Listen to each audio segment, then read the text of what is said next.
ditambah waktunya 1 jam ini. Konsultasi gratis. Baik, bismillahirrahmanirrahim. Assalamualaikum warahmatullahi wabarakatuh. Waalaikumsalam. Baik, rekan-rekan mahasiswa sekalian, alhamdulillah hari ini saya ditugaskan untuk memberi kuliah atau kita baiknya diskusi penyakit selanjutnya, yaitu mengenai glomerulonefritis dan sindrom nefrotik. Adapun tujuan pembelajarannya diharapkan setelah ini rekan-rekan mahasiswa bisa tahu definisinya apa, etiologi atau penyebabnya apa, klasifikasinya apa, dan bagaimana caranya kita mendiagnosis penyakit yang akan kita pelajari. Oke, sebelum kita lanjut, menurut rekan-rekan sekalian, apa yang bisa kita lihat dari gambar ini? Ginjal. Oke, ada ginjal. Ada yang tahu fungsi ginjal itu untuk apa? Filter. Memfilter. Oke. Ada lagi yang lainnya? Untuk memfilter. Baik. Ini fungsi yang ada di dalam organ tubuh kita. Secara umum yang mungkin sering kita lihat di dapur, mungkin dengan ibu-ibu, ada alat Saringan. Bikin santan kelapa. bikin santan. Jadi kalau ada santan itu ya, ditekan, nanti airnya keluar, serat-seratnya masih ketinggalan di atas. Itu fungsi sebagai saringan. Nah, ternyata di ginjal juga ada modelnya seperti itu. Jadi setelah ginjal yang tadi digambar di awal dibelah, ada organ-organ kecil. Dia bukan yang ini ya, tapi di sini kecil-kecil dia.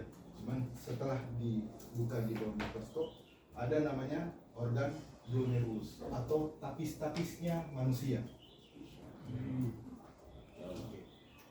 Pada kondisi ini yang akan kita bahas pada penyakit ini, yaitu ternyata tapis-tapisnya kita rusak. Pernah lihat mungkin tapis-tapis rusak bagaimana? Lubang-lubang. Nah, jadi yang akan kita bahas tapis-tapis yang ada di organ manusia namanya glomerulus. Jadi kalau dihubungkan dengan penyakit yang akan kita bahas namanya glomerulonefritis, yaitu sekelompok penyakit ginjal yang ditandai oleh adanya inflamasi dan kerusakan pada glomerulus. Jadi tapis-tapis kitanya rusak. Yang tadinya fungsinya dia untuk menfiltrasi, jadi Masya Allah hebatnya tubuhnya kita, dia akan tahu mana zat-zat atau komponen-komponen yang masih dibutuhkan oleh tubuh kita akan dikeluarkan, salah satunya oleh ginjal dengan metode yang tadi tapis-tapis. Dan dia akan menahan zat-zat yang tetap bermanfaat untuk tubuh kita. Permasalahan yang muncul karena tapis-tapisnya rusak. Tapis-tapisnya rusak jadi bolong-bolong. Akhirnya tadinya dia masih bisa menahan zat-zat atau komponen yang bermanfaat untuk tubuh kita, dia ikut bocor keluar. Spesifik pada kondisi ini, apa saja yang bisa menyebabkan hal tersebut? Pertama ada infeksi. Infeksi bisa ada namanya infeksi bakteri Staphylococcus aureus. Jadi itu biasanya masalah di infeksi saluran pernafasan atas. Bisa infeksi virus, mungkin teman-teman pernah dengar namanya penyakit hepatitis B, hepatitis C, ya. Itu salah satunya bisa menyebabkan terjadinya kerusakan dari tapis-tapisnya kita atau glomerulus. Selain infeksi bisa disebabkan, ada yang tahu kalau gula darahnya tinggi, nama penyakitnya apa? Diabetes mellitus, ada yang sering dengar? Oke, jadi pada kondisi diabetes mellitus yang orang gulanya tinggi bisa menyebabkan terjadinya kerusakan dari tapis-tapisnya ini kita di dalam. Dan terakhir ada namanya autoimun. Ada yang pernah dengar namanya autoimun? Iya. Jadi autoimun itu di dalam tubuh kita, masya Allah ada tentara. Fungsinya untuk melawan orang asing atau kalau di dalam tubuh kita itu bakteri atau virus. Cuman dalam kondisi orang-orang yang punya penyakit autoimun, tentaranya malah menyerang markasnya sendiri. Jadi dia sulit membedakan mana musuh, mana kawan. Nah, itu yang salah satu yang bisa menyebabkan penyakit glomerulonefritis ini. Adapun secara klasifikasi untuk bisa membedakannya memang tidak bisa kita lihat secara kasat mata. Pada penyakit ini kita butuh setelah organnya dibelah akan diambil sampel kecilnya lalu dilihat di bawah mikroskop. Berdasarkan hasil mikroskop itulah yang akan membedakan atau membagi bagian-bagian dari penyakit glomerulonefritis ini. Oke. Setelah rusak tadi ada namanya komponen di dalam tubuh manusia namanya protein albumin.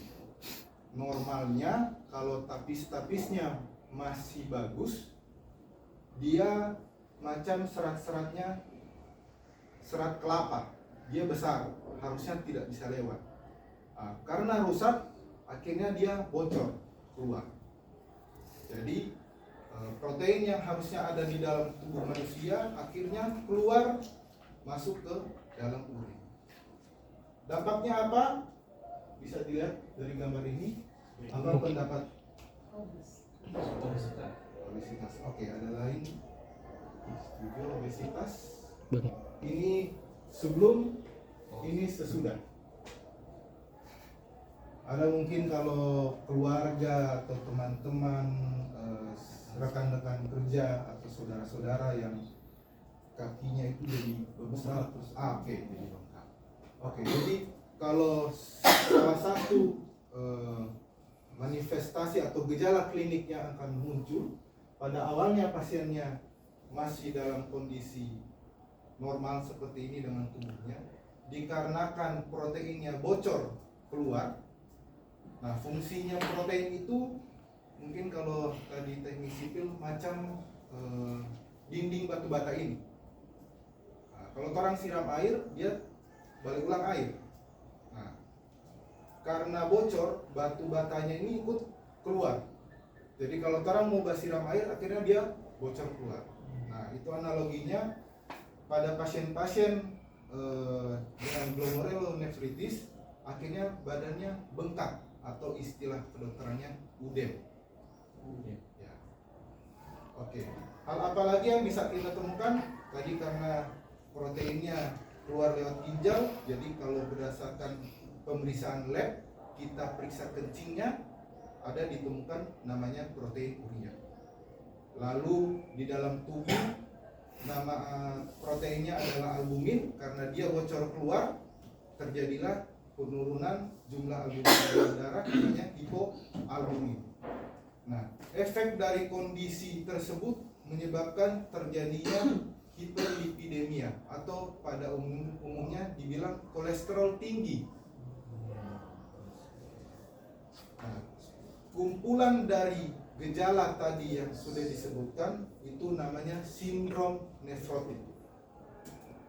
Oke, yang secara definisi adalah kondisi patognomonik dari penyakit glomerulus dengan manifestasi klinik adanya protein urea masif, ada hipoalbumin, ada udem atau badan bengkak, dan terakhir ada hiperlipidemia atau ada kolesterol tinggi.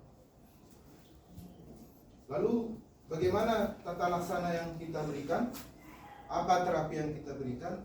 Pada intinya kita akan mengembalikan orang yang bengkak-bengkak tadi, harapannya bisa kembali normal kembali. Secara spesifik dikarenakan karena respon inflamasi untuk terapi spesifiknya yaitu kita akan menurunkan respon tentaranya tadi supaya dia tidak menyerang organnya sendiri atau kawannya sendiri. Itu untuk terapi spesifiknya. Nah, untuk terapi secara umum yang bisa kita berikan, pertama kita bisa menyarankan kepada pasien untuk makan rendah garam. Lalu nanti kita kasih obat-obatan untuk meningkatkan pasien untuk sering kencing. Diharapkan cairan yang tadi bengkak-bengkak bisa keluar lewat kencing. Lalu ada obat-obatan tensi untuk mengatasi supaya tidak terlalu banyak kerusakan-kerusakan dari tapis-tapisnya tadi atau glomerulusnya. Dan terakhir, karena ada efek kolesterol yang tinggi, kita kasih dia obat-obatan anti kolesterol. Oke, sampai saat ini apakah ada yang ingin bertanya? Tidak ada? Baik. Jadi untuk kesimpulannya bisa kita lihat di sini. Pada awalnya kondisi glomerulus kita yang normal dikarenakan adanya infeksi, adanya autoimun atau penyakit gula menyebabkan kerusakan dari glomerulusnya, sehingga keluarlah protein di dalam urin menyebabkan gejala ada badan bengkak, ada kolesterol tinggi, ada protein urea. Oke. Ada Silakan. pertanyaan dok. Ya, kita kan sering dengar namanya penyakit gagal ginjal kan. Baik. Ya, pertanyaan saya, bagaimana cara mencegah dan faktor apa saja yang sering menyebabkan penyakit seperti itu dok? Mungkin bisa dijelaskan. Baik, pertanyaan yang baik. Jadi masalah gagal ginjal yang sering jadi momok di masyarakat, sering itu kalau ada pasien-pasien yang punya gula darah tinggi, ada yang punya tensi yang tinggi atau hipertensi, mereka takut mau minum obat terus-terusan. Katanya sering beredar kalau minum obat terus atau minum obat banyak bikin rusak ginjal. Ternyata faktanya mitos. Jadi sebenarnya yang bikin rusak ginjal salah satunya ya, penyakit-penyakit hipertensi atau tensi yang tinggi dengan kondisi yang lama. Ada yang tahu mungkin tensi normal berapa? 120. Batasnya kalau sudah agak usia lanjut maksimal 140. Nah, jadi kalau pasien-pasien atau orang-orang yang tensinya ternyata sampai 150, 180, bahkan ada yang sampai 200, justru kondisi itu yang bikin rusak ginjalnya dia. Fungsinya kita kasih obat supaya tensinya turun, ginjalnya terselamatkan. Jadi bukan karena minum obatnya yang bikin rusak ginjal, justru dengan obat yang kita berikan kita menjauhkan orang tersebut supaya tidak gagal Ginjal. Oke. Itu semua jenis obat. Kalau misalnya orang diabetes juga diminta penyakit. Oke, baik. Pertanyaan yang baik. Jadi kalau untuk penyebab gagal ginjal, salah duanya itu hipertensi yang lama tidak terkontrol dan penyakit diabetes yang lama dan tidak terkontrol. Jadi untuk dua penyakit ini kan secara umum banyak di sini. Secara khusus dua penyakit itu tujuan kasih obat yang tadi analoginya sama. Nah, untuk obat-obatan yang lain, jadi begini, kalau kita akan kontrol ke dokter atau ke tenaga kesehatan, pasti ada maksud dan tujuan obat yang diberikan. Oke, tidak ya. Baik. Sudah habis waktunya tuh? Belum. Oh, belum. Oke. Jadi, Sekaligus pencerahan. iya. Jadi ada kalau datang kontrol, saat diberikan obat pasti ada tujuan dan maksud. Iya. Tujuannya apa? diharapkannya apa. Karena kalau saya pribadi memegang prinsip namanya semua tindakan kedokteran itu macam pisau bermata dua. Kita maju kena, mundur kena. Nah, pada saat dikasihkan terapi, kita akan memilih mana yang lebih banyak manfaatnya. Contoh tadi yang kalau misalnya ada diabetes, kita akan kasih obat diabetes. Efek sampingnya, kalau orang diabetes, efek obatnya bisa bikin gula rendah. Kadang ada mungkin kasus orang sakit gula minum obat, tiba-tiba dia tidak sadar. Ternyata pada saat diperiksa gulanya turun. Nah, itu salah satu yang harus dipertimbangkan. Nah, untuk pembahasan mengenai ginjalnya, tujuan kita kasih obatnya kan untuk gulanya terkontrol supaya menghindari komplikasi jangka panjang dari kadar gula yang tinggi, yang lama, yang menyebabkan malah ginjalnya yang rusak. Nah, kalau obat-obatan, ada obat-obat anti nyeri yang memang akan merusak ginjal. Jadi kalau misalnya rekan-rekan sekalian sering-sering minum obat atau dikasih obat asam urat atau obat-obat anti nyeri, nah itu yang tidak boleh sering-sering diminum karena itu akan merusak ginjal. Jadi kembali lagi, pemberian obat-obatan, pemberian terapi pasti ada dasar dan ada tujuan yang diharapkan. Kalau memang sudah tercapai atau memang sudah ada indikasi sudah tidak boleh dikasih lagi, berarti kita harus hindari. Baik, ada pertanyaan lagi?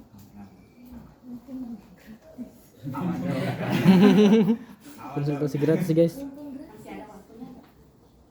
Harusnya sudah selesai tapi. Oh iya. Silahkan. Dok, jangan lupa.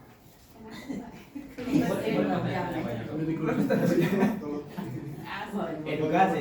Waktu kita itu sampai jam 1, Silakan. tapi ini sekarang baru jam 11.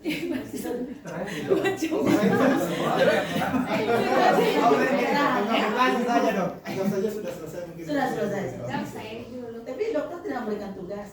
Ini sebelumnya nanti ada tugas untuk rekan-rekan semua. Misalnya mungkin secara singkat tadi sudah dijelaskan. Lebih mudahnya nanti masing-masing bisa cari di media internet atau yang lainnya. Nanti kita akan diskusi bersama apa yang hasil-hasil yang rekan-rekan dapatkan. Oke. Mungkin dilihat. Alhamdulillah sekian diskusi kita hari ini mengenai penyakit yang sudah disebutkan tadi.